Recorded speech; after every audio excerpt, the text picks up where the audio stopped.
Hi guys! Magandang gabi sa inyo lahat. Ako po si June and welcome po sa panibagong episode ng ating vlog. Joel Chua biglang napadasal.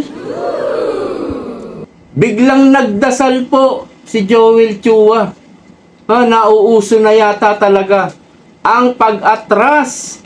Wala naman pong masama dyan kung umatras ka. Sa gera nga, mayroon tinatawag na retreat, di ba? Umaatras sila. Kasi kung mamamatay ka na at kasiguraduhan na mamamatay ka, takbo papalayo, di ba? Paatras. Diskarte po yan sa gera, no? At pwede rin naman sa gera sa impeachment. Pwede mo naman gawin yan, nga? Para at least mabuhay ka pa. Yung political career mo, mabuhay pa. Mukhang senyales na po ito ng pag-atras ni Joel Chua dahil biglang napadasal si Joel Chua. Ito, basahin natin, Sunday, May 3, 2026. Panginoon kong Diyos, hindi ko alam kung saan ako patungo. Hindi ko nakikita ang landas na tatahakin ko. Hindi ko matiyak kung saan ito hahantong. Ano ibig sabihin nito, Joel Chua? Pero alam ko, ito ay drama-rama. Drama po ito. Pero senyalis na drama ito, senyalis ito ng pag-atras. Tama ba? Tama ba tayo ng hinala? Siyempre, bago ka umatras, mas magandang gumawa ka muna ng drama. Gumawa ka muna ng alibay, dahilan, palusot. Para hindi naman kahiya-hiya, bigla kang tatalikuran mo yung iyong paninindigan. 'Di ba? Naninindigan ka na dapat ma-impeach si VP Sara, tas tatalikuran mong bigla. At bigla ka ngayon napapadasal. Parang humihiling ka sa Panginoon Diyos na tulungan ka kung saan ka dapat pumunta. Ganun po ba? Una nang napabalita, ladies and gentlemen, ayan, 12 mambabatas na co-author ng impeachment ni VP Sara, pinaaalis ang pangalan. Isa lang ibig niya sabihin dyan. Hindi na susuporta sa impeachment. Basahin natin. Pinaaalis ng ilang congressman ang kanilang pangalan sa pagiging co-author ng impeachment laban kay Vice President Sara Duterte dahil sa takot na posibleng political backlash. Ayun. Batay sa ulat ng Politiko, kumakalat na umano sa hanay ng mga kongresista ang draft resolution bago dumating ang May 4. Ayan po yung pinapakalat ni Charis, itong draft resolution. Ang nasabing dokumento ay naglalaman ng detalyadong timeline sa proseso ng impeachment mula sa paghahain ng reklamo noong Pebrero hanggang sa naging pasya ng committee noon April 29. Bakit pinaalis ng mga co-author ang kanilang pangalan? Dahil hindi na sila susuporta sa impeachment. Para naman silang tanga nun. Boboto sila ng no, not to impeach VP Sara. Andun yung pangalan nila bilang co-author. Di ba? Kaya nila pinapaalis dahil hindi na sila susuporta sa impeachment. At ito pa yung nakaraang naunang balita, atrasan na, lawmakers reportedly pulling out as co-authors of Sara Duterte impeachment bid. Okay.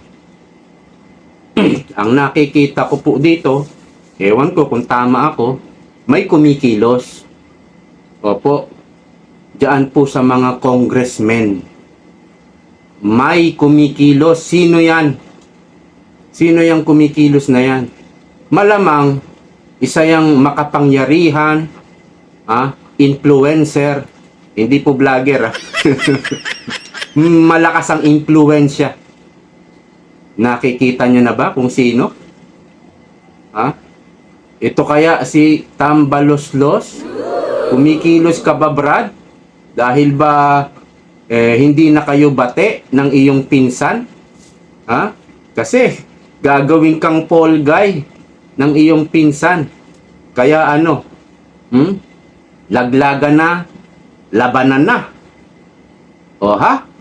Labanan na ba yan? Sinabi rin ni Tambaloslos na hindi siya ang mastermind. How can I be the mastermind kung ang taga-implementation ay ang executive? How can I be a mastermind? Ha? Andiyan si Chis Escudero, siya lang yung namamahala sa BICAM. Ha? Wala ako sa BICAM, di ba? How can I be a mastermind? Ito na ba yun? Ha? Laglaga na, gantihan na, laban na. Yung mga pag-atras na yan, may kumikilos po dyan. Wala tayong ibang paghihinalaan kundi yung dating speaker. Kahit dati siyang speaker, kahit hindi na siya speaker ngayon, ma-impluensyado pa rin yang si Martin Romualdez. Malakas pa rin ang hatak niyan. At mukhang hindi yan kuripot. Kagaya nung nasa Malacanang. Ha? Mukhang galante yan si Tamba saan tayo? Saan tayo? Dito binubudol tayo for later release Di ba? At meron bang posibilidad na ito na yung sinasabi ng mga DDS? Siguro 2024 pa lang sinasabi na namin. Sa bandang huling yugto, ni Bongbong Marcos sa kanyang presidency, sa mga huling yugto, makikita nyo, magbabaliktaran yung mga congressman na yan. Ito na yung senyales. Senyales ng babaliktad na ba? Kakampi na ba sila kay BP Sara? Para ano? Para hindi sila makasuhan? Para hindi makuha yung kanilang ninakaw? Para manalo pa sila sa susunod na eleksyon? Hindi natin alam kung ano ang magiging reaction, magiging desisyon dyan ni BP Sara. Kung sakali bumaliktad sila at suportahan nila si BP Sara. Para sa akin, pinag-iisipan po yan. At para ka maging presidente, para ka manalo sa eleksyon, kailangan mo ng suporta sa mga lokal. Kailangan po yan. Although si Pangulong Rodrigo Duterte, dati po hindi siya sinuportahan ng mga congressman. Pero sa bandang huli, nagbaliktaran nga yung dalawang Rimulya.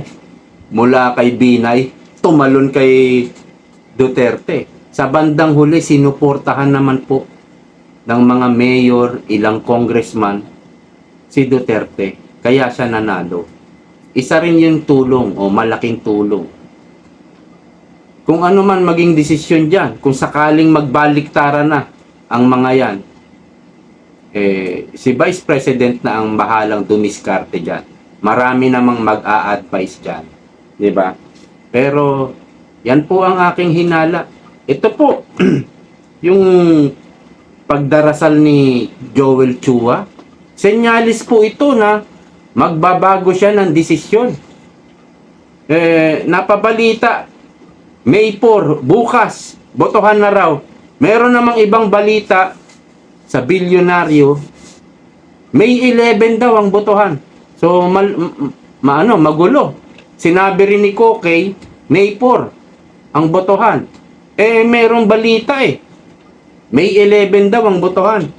Kaya itong senyalis na pagdarasal ni Joel Chua, maaari pong bumaliktad. Maaari. At ito ay sa pamamagitan ng impluensya ni Tambaloslos. Maaari din pong si Saldico. Nagtandem na sila. Kasi yung mga bataan ni Saldico dyan sa kamara, hindi naman bataan ni Romualdez. So, kapag nagsanid puwersa yan, Romualdez, Saldico, yung mga solid talaga sa kanila, madali nilang maiimpluwensyahan.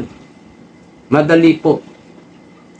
Dahil nga, sabi ni BP Sara, ang utak sa likod ng impeachment ay si Bongbong Marcos. Ibig sabihin, babasagin ito. Yung trip ni Bongbong Marcos na i-impeach si BP Sara, babasagin ni Romualdez at ni Saldico. Hanggang dito na lamang po. Maraming salamat sa patuloy na pagsuporta. See you po next time. Bye-bye!